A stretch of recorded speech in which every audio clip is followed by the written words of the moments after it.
Aduh, Bram, kok malah makin deres ya hujannya? Mana gelap banget lagi. Keluh Ibu Siska sambil goyang-goyangin senter di tangannya. Aku berhenti sejenak, naruh lemari jati itu pelan-pelan. Aku usap keringat di dahi pakai lengan baju, terus nengok ke arah beliau. Ya, namanya juga cuaca, Bu. Nggak bisa dipaksa. Udah, Ibu di situ aja, jangan dekat-dekat pintu. Tuh, bajunya udah mulai kena cipratan air. Sini agak ke tengah. Ibu Siska jalan mendekat. Sepatunya bunyi tek-tek di lantai semen yang agak lembab. Dia berdiri tepat di depanku. Wangi parfumnya tiba-tiba kecium. Padahal bau kayu di sini kuat banget. Kamu itu loh, Bram. Kerja nggak ada berhentinya. Lihat tuh, gaus kamu sampai basah kuyup gitu. Gak risih apa? Aku cuma senyum tipis. Jujur aja aku agak sungkan ditatap kayak gitu. Udah biasa, Bu. Namanya juga tukang. Kalau nggak basah ya nggak makan, jawabku pendek.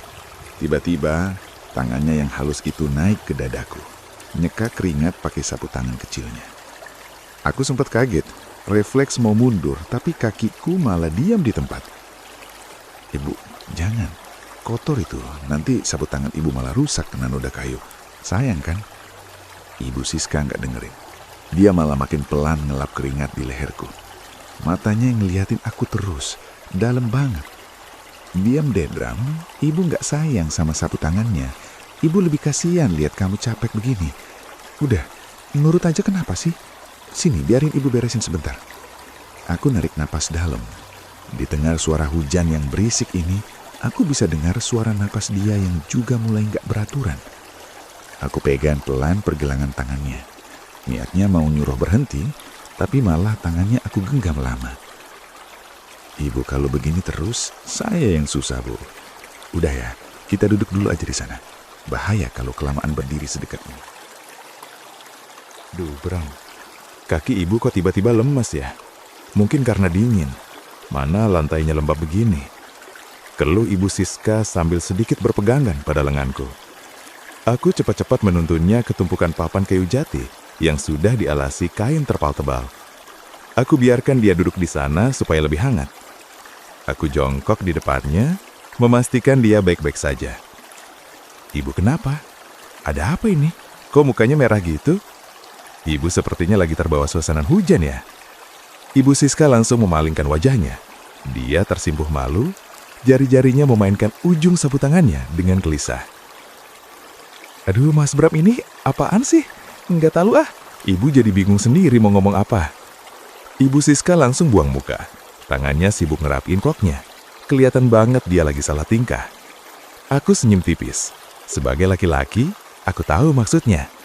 Aku tahu apa yang dia pengen dari cara dia nggak nolak pas aku deketin.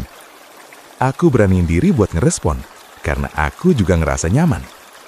Aku raih tangan yang dingin, aku sepelan pakai jempolku. Ibu tahu nggak, kalau lagi malu gini, ibu kelihatan muda banget ya. Kayak bukan bos saya, tapi kayak wanita yang emang bener-bener butuh sandanan. Ibu Siska nengok lagi ke arahku. Matanya kelihatan berkaca-kaca, tapi bukan sedih, melainkan luluh. Dia nggak narik tangannya, malah dia genggam tanganku balik. Kuat banget. Mas Bram bisa aja, tapi makasih ya. Ibu ngerasa tenang banget deket kamu. Kita nggak salah kan kalau begini? Aku geleng pelan sambil terus natap matanya. Nggak ada yang salah, Bu. Di sini cuma ada kita berdua. Nurut aja sama perasaan ibu sekarang. Mas Bram bisa saja, tapi jujur, ibu memang merasa nyaman kalau di dekat kamu. Makasih ya, sudah mau ngertiin ibu tanpa harus banyak tanya. Aku hanya mengangguk pelan. Kami berdua larut dalam suasana itu, tanpa ada yang perlu merasa bersalah atau saling menyalahkan.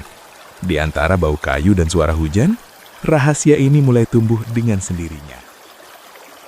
Hujan di luar makin gila. Tapi anehnya, di dalam gudang ini malah terasa hangat. Aku masih duduk mepet sama Ibu Siska. Aku bisa ngerasain suhu tubuhnya yang mulai merambat ke kulitku. Dia diem aja. Matanya cuma ngeliatin rintik air yang masuk dari celah atap. Tapi tangannya nggak lepas dari lenganku. Pelan-pelan, aku geser dudukku biar lebih nyaman. Terus aku rangkul pundaknya. Dia nggak nolak, malah makin nyenderin kepalanya di bahuku. "Bu, denger nggak? Kayaknya hujannya nggak mau berhenti cepet-cepet. Apa ibu emang masih pengen di sini dulu sama saya?" Ibu Siska narik nafas dalam banget, seolah lagi nyari kekuatan buat jujur. Dia ngeratin pegangannya di kaos singletku, sampai buku-buku jarinya kelihatan putih. Ibu Siska menarik nafas panjang, kemeja sutranya naik turun mengikuti detak jantungnya yang mungkin sama kencangnya dengan jantungku. Dia menggeser duduknya, semakin merapat, sampai tidak ada lagi jarak di antara kami. Tangannya yang halus meraih lengan kemejaku. Jujur Bram, ibu takut, tapi bukan takut sama hujan atau gelapnya gudang ini. Ibu takut kalau hujan ini reda dan ibu harus kembali jadi orang lain di luar sana. Ibu luluh Bram. Ibu nggak tahu kenapa, tapi di dekat kamu, semua pertahanan ibu runtuh begitu saja. Aku tersenyum tipis dalam kegelapan. Aku raih jemarinya yang dingin, lalu aku genggam dengan telapak tanganku yang besar. Aku usap punggung tangannya menggunakan jempolku, berulang kali, dengan irama yang sangat lambat. Aku ingin dia merasakan kekuatan dan ketenangan yang aku punya. Shh, sudah Bu, nggak usah dipikirkan. Di sini, di balik pintu gudang ini, nggak ada status majikan atau pekerja. Nggak ada yang salah kalau kita cuma ingin berbagi kehangatan. Ibu nggak perlu merasa bersalah, karena saya pun merasakan hal yang sama. Biarkan saja dunia di luar sana sibuk dengan urusannya sendiri. Ibu Siska mendongangkan wajahnya. Di keremangan ini, matanya terlihat sangat bening, menatapku dengan kepasrahan yang luar biasa. Dia tidak lagi ragu. Dia lepaskan genggamannya di lenganku, dan perlahan kedua tangannya melingkar di pinggangku, memelukku dengan sangat erat. "Terima kasih Bram, makasih, karena kamu gak menghakimi ibu. Tetaplah seperti ini, jangan dilepas dulu ya. Ibu benar-benar butuh ini." Aku pun mendekapnya lebih dalam, membiarkan daguku bersandar di puncak kepalanya. Kami berdua benar-benar larut. Tidak ada kata salah, tidak ada kata dosa yang melintas di pikiran. Hanya ada dua insan yang sepakat untuk jujur pada rasa di tengah badai yang mengunci rahasia kami rapat-rapat.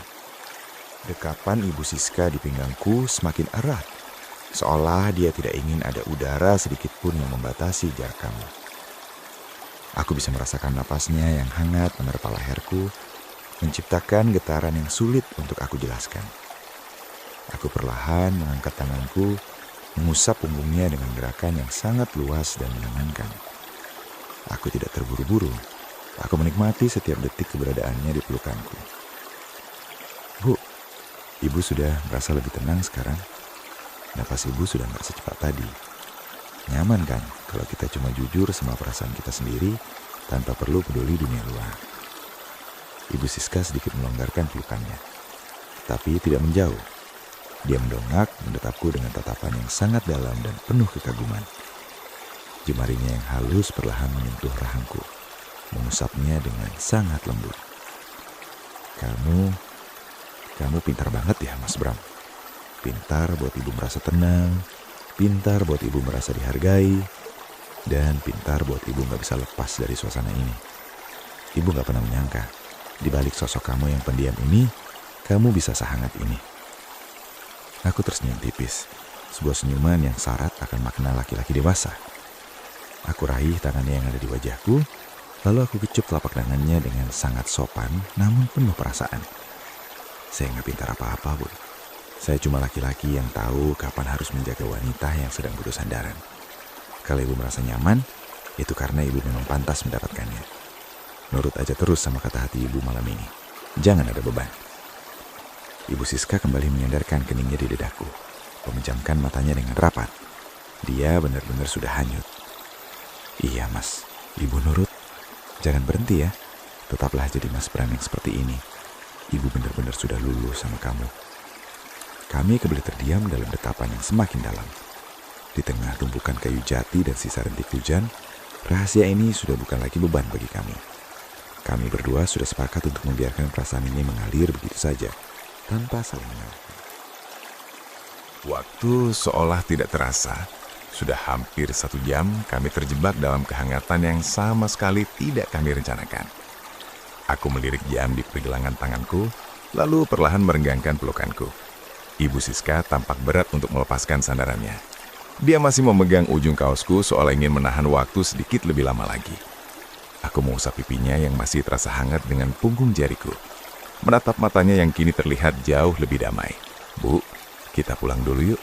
Sudah 1 jam kita di sini. Gak terasa ya, waktu kayak berhenti pas saya sama ibu. Ibu Siska menghela nafas panjang. Pelan-pelan dia merapikan rambutnya yang sedikit berantakan. Dia tersenyum kecil. Senyuman yang sangat jujur dan penuh rasa terima kasih. Iya ya mas, gak terasa sama sekali. Rasanya baru sebentar ibu nyender di sini. Masih pengen sebenarnya, tapi ya sudah, ayo. Aku berdiri lebih dulu lalu mengulurkan tangan untuk membantunya bangkit dari tumpukan kayu jati itu. Begitu dia berdiri, aku tarik sedikit tubuhnya agar lebih dekat, lalu aku berbisik tepat di depan wajahnya. Nanti sampai rumah, jangan lupa langsung mandi air hangat ya. Terus makan sop yang hangat juga, biar badan ibu nggak drop kena dingin gudang tadi. Ya, Ibu Siska sayang. Ibu Siska sempat tersentak pelan. Pipinya langsung merona merah mendengar panggilan itu. Dia menunduk malu, tapi tangannya meremas jari-jariku dengan sangat erat. Iya, Mas Bram, makasih ya perhatiannya. Kamu benar-benar tahu cara buat hati ibu bergetar sampai begini. Ibu akan ingat terus pesan kamu. Aku tersenyum mantap, memberikan satu remasan lembut di tangannya sebelum kami melangkah menuju pintu gudang. Di balik punggungku, aku tahu, meskipun kami akan kembali ke status masing-masing, tapi ada sesuatu yang sudah tertanam kuat di antara kami. Sebuah rahasia indah yang tertinggal di antara harum kayu jati. Beberapa hari setelah kejadian di gudang itu, semuanya tampak kembali normal. Aku, Bram, tetap menjadi tukang kayu kepercayaan yang mengantar pesanan. Dan Ibu Siska tetap menjadi pemilik toko yang anggun dan berwibawa. Namun, ada yang berbeda setiap kali mata kami bertemu di tengah keramaian pelanggan. Barang sudah siap di depan, Bu. Ada lagi yang bisa saya bantu? Ibu Siska menatapku sejenak. Sebuah tatapan yang jauh lebih bicara daripada sekedar perintah kerja. Dia tersenyum sangat tipis. Senyuman yang menyimpan kehangatan sop hangat dan dekapan di sela kayu jati tempo hari. Di mata orang lain, kita hanyalah pekerja dan majikan. Tapi di balik gerbang gudang itu, kita punya dunia sendiri. Sebuah rahasia yang terkunci rapat, yang membuat setiap pertemuan kita sekarang menjadi jauh lebih bergetar. Aku melangkah pergi dengan langkah mantap. Aku tahu, silaturahmi ini tidak akan berhenti di sini. Karena di antara harum kayu dan sisa aroma hujan, kami telah menemukan kenyamanan yang tidak perlu dijelaskan pada siapapun dan tanpa saling menyalahkan satu sama lain. Zona romantis, tempat di mana kumpulan kisah dan cerita-cerita romantis terbaru disampaikan dengan suara yang menggetarkan penonton. Aduh, Bram, kok malah makin deres ya hujannya?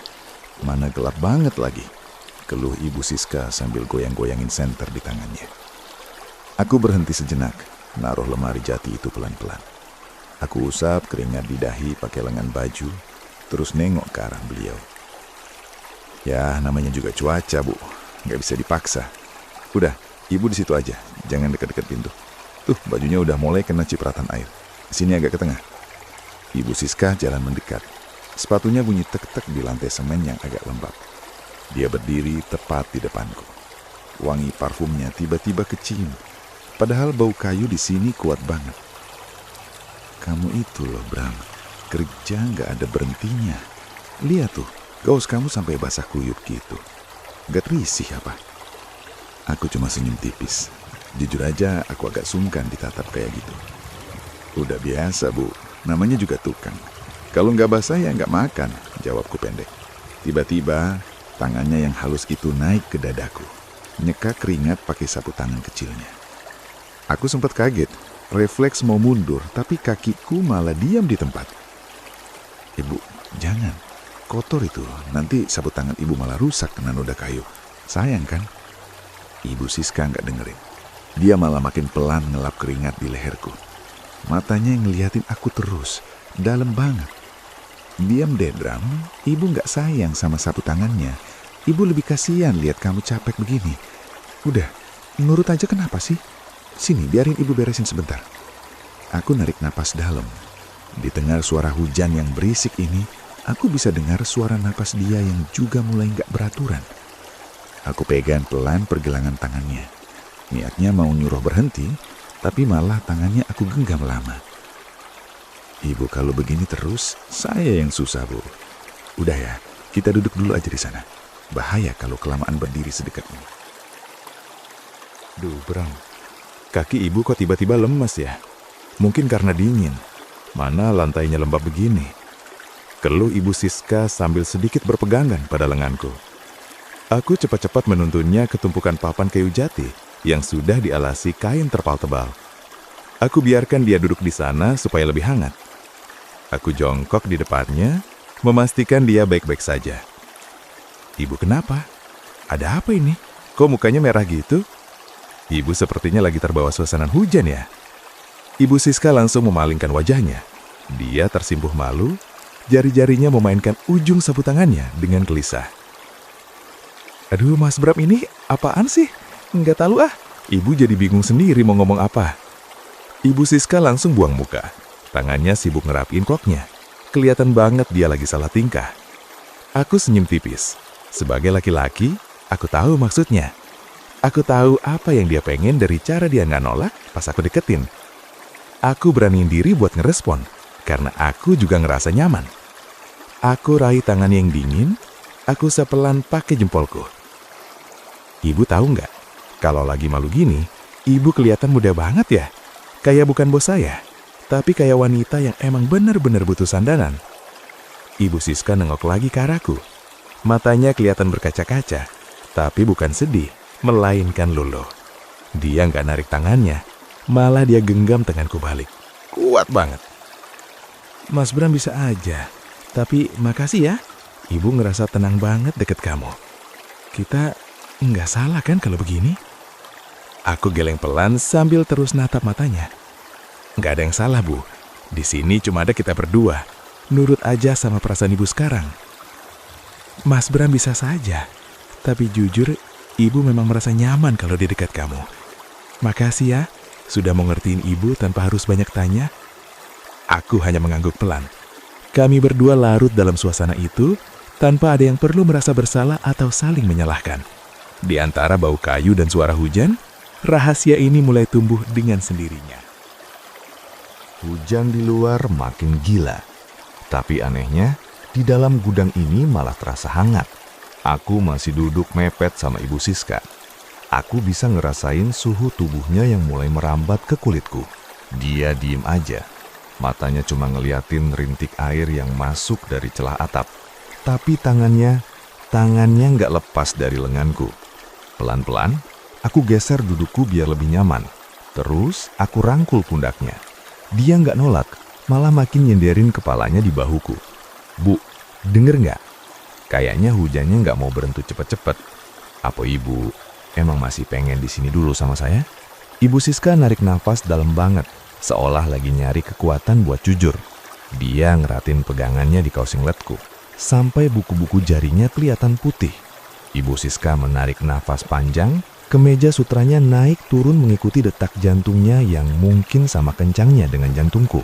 Dia menggeser duduknya, semakin merapat, sampai tidak ada lagi jarak di antara kami. Tangannya yang halus meraih lengan kemejaku. Jujur Bram, ibu takut, tapi bukan takut sama hujan atau gelapnya gudang ini. Ibu takut kalau hujan ini reda dan ibu harus kembali jadi orang lain di luar sana.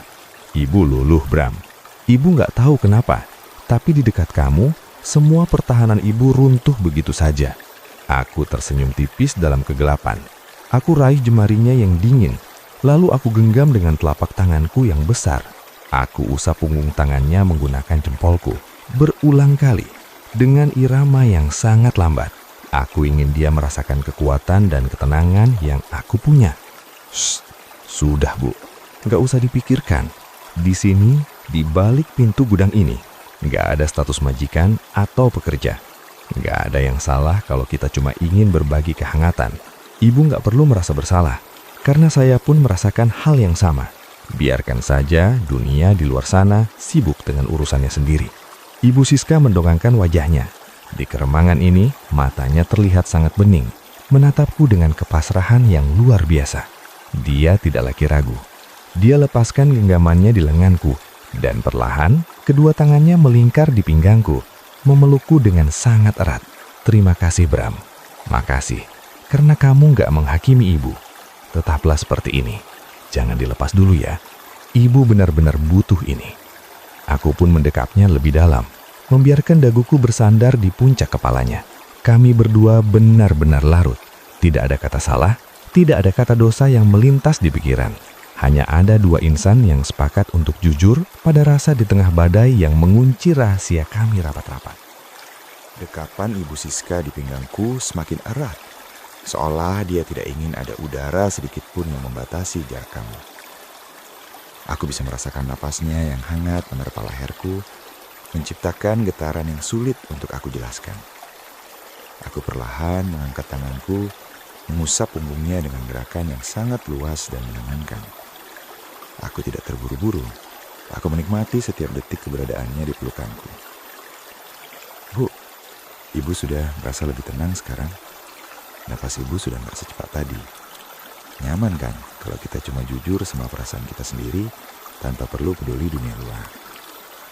Ibu Siska sedikit melonggarkan pelukannya, tapi tidak menjauh. Dia mendongak menatapku dengan tatapan yang sangat dalam dan penuh kekaguman. Jemarinya yang halus perlahan menyentuh rahangku, mengusapnya dengan sangat lembut. Kamu pintar banget ya Mas Bram. Pintar buat ibu merasa tenang, pintar buat ibu merasa dihargai, dan pintar buat ibu gak bisa lepas dari suasana ini. Ibu gak pernah menyangka, di balik sosok kamu yang pendiam ini, kamu bisa sehangat ini. Aku tersenyum tipis, sebuah senyuman yang syarat akan makna laki-laki dewasa. Aku raih tangannya yang ada di wajahku, lalu aku kecup telapak tangannya dengan sangat sopan namun penuh perasaan. Saya nggak pintar apa-apa, Bu. Saya cuma laki-laki yang tahu kapan harus menjaga wanita yang sedang butuh sandaran. Kalau ibu merasa nyaman, itu karena ibu memang pantas mendapatkannya. Nurut aja terus sama kata hati ibu malam ini. Jangan ada beban. Ibu Siska kembali menyandarkan keningnya di dadaku, memejamkan matanya dengan rapat. Dia benar-benar sudah hanyut. Iya Mas, ibu nurut. Jangan berhenti ya. Tetaplah jadi Mas Bram yang seperti ini. Ibu benar-benar sudah luluh sama kamu. Kami kembali terdiam dalam dekapan yang semakin dalam. Di tengah tumpukan kayu jati dan sisa rintik hujan, rahasia ini sudah bukan lagi beban bagi kami. Kami berdua sudah sepakat untuk membiarkan perasaan ini mengalir begitu saja, tanpa saling menyalahkan. Waktu seolah tidak terasa. Sudah hampir 1 jam kami terjebak dalam kehangatan yang sama sekali tidak kami rencanakan. Aku melirik jam di pergelangan tanganku, lalu perlahan merenggangkan pelukanku. Ibu Siska tampak berat untuk melepaskan sandarannya. Dia masih memegang ujung kaosku seolah ingin menahan waktu sedikit lebih lama lagi. Aku mengusap pipinya yang masih terasa hangat dengan punggung jariku. Menatap matanya yang kini terlihat jauh lebih damai. Bu, kita pulang dulu yuk. Sudah 1 jam kita di sini. Gak terasa ya, waktu kayak berhenti pas saya sama ibu. Ibu Siska menghela nafas panjang. Pelan-pelan dia merapikan rambutnya yang sedikit berantakan. Dia tersenyum kecil. Senyuman yang sangat jujur dan penuh rasa terima kasih. Iya ya Mas, gak terasa sama sekali. Rasanya baru sebentar ibu nyender di sini. Masih pengen sebenarnya, tapi ya sudah, ayo. Aku berdiri lebih dulu lalu mengulurkan tangan untuk membantunya bangkit dari tumpukan kayu jati itu. Begitu dia berdiri, aku tarik sedikit tubuhnya agar lebih dekat, lalu aku berbisik tepat di depan wajahnya. Nanti sampai rumah, jangan lupa langsung mandi air hangat ya. Terus makan sop yang hangat juga, biar badan ibu nggak drop kena dingin gudang tadi. Ya, Ibu Siska sayang. Ibu Siska tersentak pelan. Pipinya langsung merona merah mendengar panggilan itu. Dia menunduk malu, tapi tangannya meremas jari-jariku dengan sangat erat. Iya, Mas Bram, makasih ya perhatiannya. Kamu benar-benar tahu cara buat hati ibu bergetar sampai begini. Ibu akan ingat terus pesan kamu. Aku tersenyum mantap, memberikan satu remasan lembut di tangannya sebelum kami melangkah menuju pintu gudang. Di balik punggungku, aku tahu, meskipun kami akan kembali ke status masing-masing, tapi ada sesuatu yang sudah tertanam kuat di antara kami. Sebuah rahasia indah yang tertinggal di antara harum kayu jati. Beberapa hari setelah kejadian di gudang itu, semuanya tampak kembali normal. Aku, Bram, tetap menjadi tukang kayu kepercayaan yang mengantar pesanan. Dan Ibu Siska tetap menjadi pemilik toko yang anggun dan berwibawa. Namun, ada yang berbeda setiap kali mata kami bertemu di tengah keramaian pelanggan. Barang sudah siap di depan, Bu. Ada lagi yang bisa saya bantu? Ibu Siska menatapku sejenak. Sebuah tatapan yang jauh lebih bicara daripada sekedar perintah kerja. Dia tersenyum sangat tipis. Senyuman yang menyimpan kehangatan sop hangat dan dekapan di sela kayu jati tempo hari. Di mata orang lain, kita hanyalah pekerja dan majikan. Tapi di balik gerbang gudang itu, kita punya dunia sendiri. Sebuah rahasia yang terkunci rapat, yang membuat setiap pertemuan kita sekarang menjadi jauh lebih bergetar. Aku melangkah pergi dengan langkah mantap. Aku tahu, silaturahmi ini tidak akan berhenti di sini. Karena di antara harum kayu dan sisa aroma hujan, kami telah menemukan kenyamanan yang tidak perlu dijelaskan pada siapapun dan tanpa saling menyalahkan satu sama lain. Zona romantis, tempat di mana kumpulan kisah dan cerita-cerita romantis terbaru disampaikan dengan suara yang menggetarkan penonton.